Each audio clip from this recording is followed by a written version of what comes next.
Hey there guys, welcome back to the channel. We are doing the Commander deck tech for the Shrine Commander from the new Kamigawa. Everyone has been excited for it. It's cool to have a tribe that's kind of not a creature thing.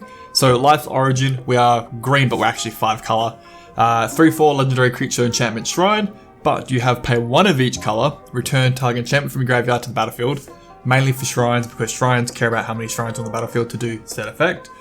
In addition, whenever it or another non-token shrine enters battlefield under control, you may create a 1/1 shrine enchantment creature token. Even better because it helps build up that shrine count so you get stronger effects. The idea of shrines, let's say, is if you have 5 shrines, draw 5 cards, deal 5 damage, create 5 tokens. It's all about just how many shrines we have. We have gone full hardcore enchantment tribal into this build, trying to do as much shrine stuff as we can. A little bit of god stuff in here, enchantment support, enchantment reduction, just enchantment. Alrighty, let's go. So 2 really important cards to note is Sanctum of All. This is kind of like, I guess, your second commander for this deck. So 1 of each color, of course, legendary enchantment shrine. Beginning your upkeep, you may search your library or graveyard for a shrine, put it into the battlefield. Really good effect, of course, on a deck like this. In addition, when you have 6 or more shrines, every time a shrine triggers, do it again. That would start winning the game, takes over quite easy. Paradox Haze is an enchantment that lets you have, or any player, have an additional upkeep. Mainly for us, because a lot of the old school shrines care about the beginning of upkeep, or Sanctum of All here for example. It just means you get a lot more triggers out of the shrines and they do a lot more work. So the shrines themselves, there's 15 normal ones plus Sanctum of All and your commander, so 17 all up. So for the red ones, the original shrine, Infinite Rage, 3 mana, beginning upkeep, deals damage equal number of shrines to target creature or player. Really good for killing out creatures we don't want to deal with or just chunking away your opponent's life. Shattered Heights, 3 mana as well. You have to pay 1, ditch a land card or a shrine. Do not ditch shrines, ditch lands all day long. Then it deals damage to target creature or player, planeswalker, equal number of shrines. Mainly to kill creatures, you probably won't be using it too much. Then the Ancient War, the brand new one. This one's a creature in addition to its type. Has first strike, not really a thing we care about. Beginning your end step, you may pay 1. If you do, it deals damage to target player or planeswalker equal number of shrines. Another good way to start chunking into their life. All nice and cheap, 3 mana, but we have a lot of reduction built in, so we see these costs come down really quick. The Holden of Life's Web, so OG green, 5 mana, probably one of the more expensive shrines in the deck. Beginning upkeep, you make tokens based on how many shrines you have. That's a big creature like presence out of nowhere each turn. Really good with Paradox Haze because it just gives you a huge army to block with. Fruitful Harvest, beginning of pre-combat main phase, you get mana equal number of shrines in any color. That is a really good combination just to help you get your commander out or big dumb spells. Then we've got Boundless Vigor. You may pay 1 beginning your end step. If you do, put a ton of counters on target creature equal number of shrine. Mainly for your commander, so it can't get burnt out, I would say.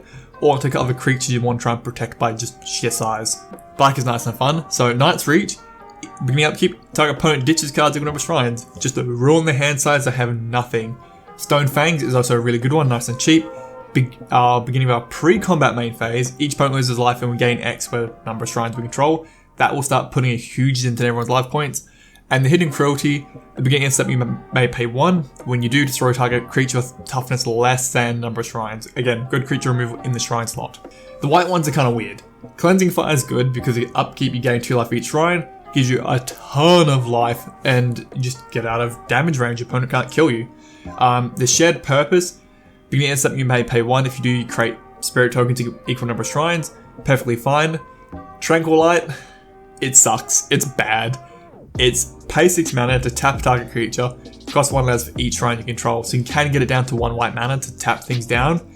I guess it could be fun, you can interrupt like tapping abilities or stop them from attacking that turn, but it's just not good. It's here purely because it's cheap and it's a shrine.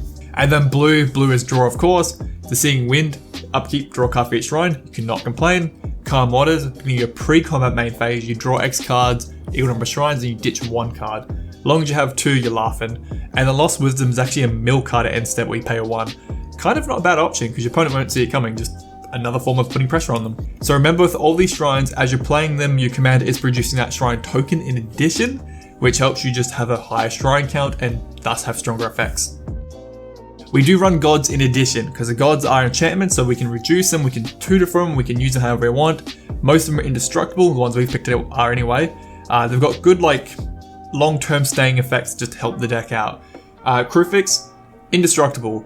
No maximum hand size, really good with the blue shrines that have a lot of heavy draw. Plus you can store your unused mana throughout the phases, again helps out for your commander and abilities and whatnot. God of the Forge, indestructible, every time creatures enter your battlefield, deal 2 damage to each opponent.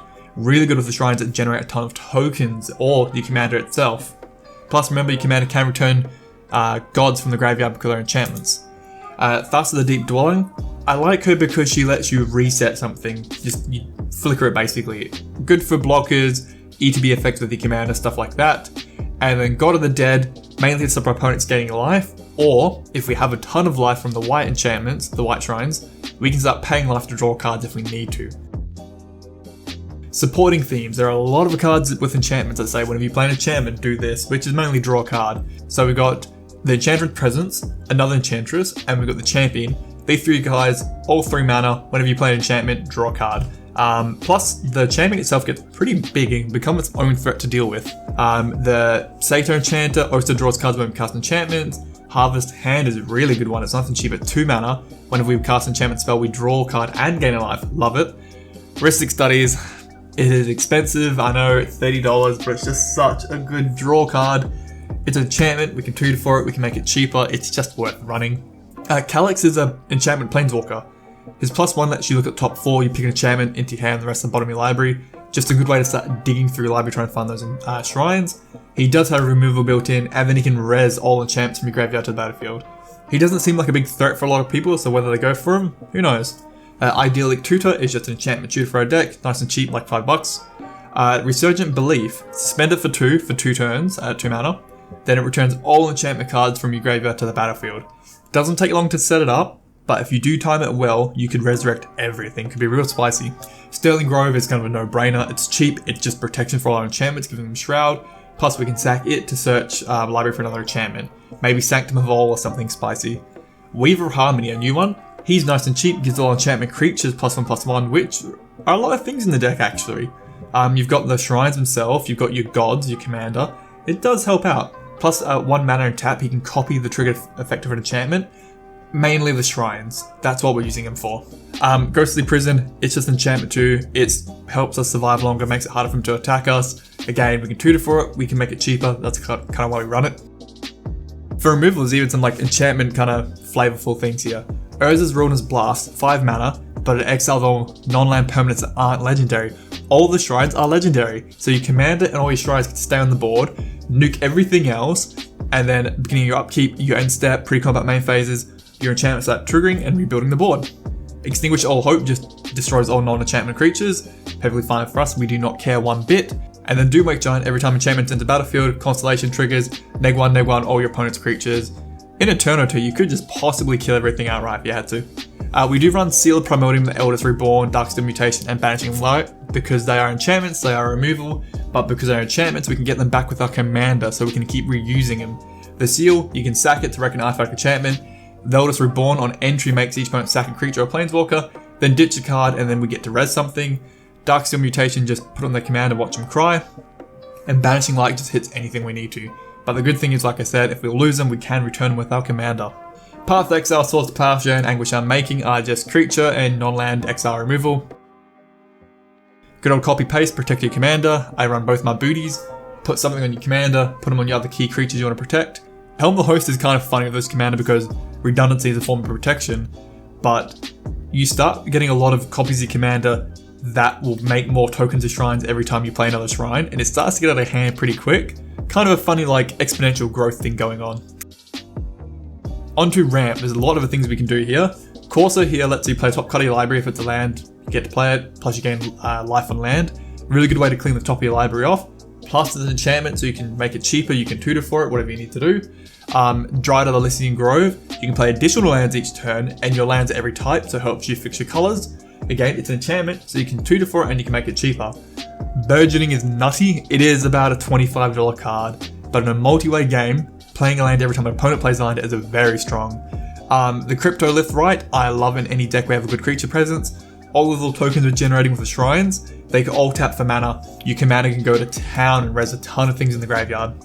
For reduction, we do run the Starfield Mystic, the Naturalist, and the Pantheon. These guys all make your enchantments one less to cast and have little effects on them like lifelink. They can get bigger or gain life casting enchantments, but they're here for the reduction. The Sanctum Weaver, it can tap for mana based on how many enchantments you control. Itself is an enchantment too, so at least 1 mana at the beginning. We do run Kadama's Reach and Cultivate. We do run 10 basics, so there's just enough there for them. I run Silver Scrying because we do have a couple key lands which are pretty fun in this deck, so we would want to get them out. Now, a big thing which is really showing its worth now is Honorworn Shaku. I think that's how you pronounce it.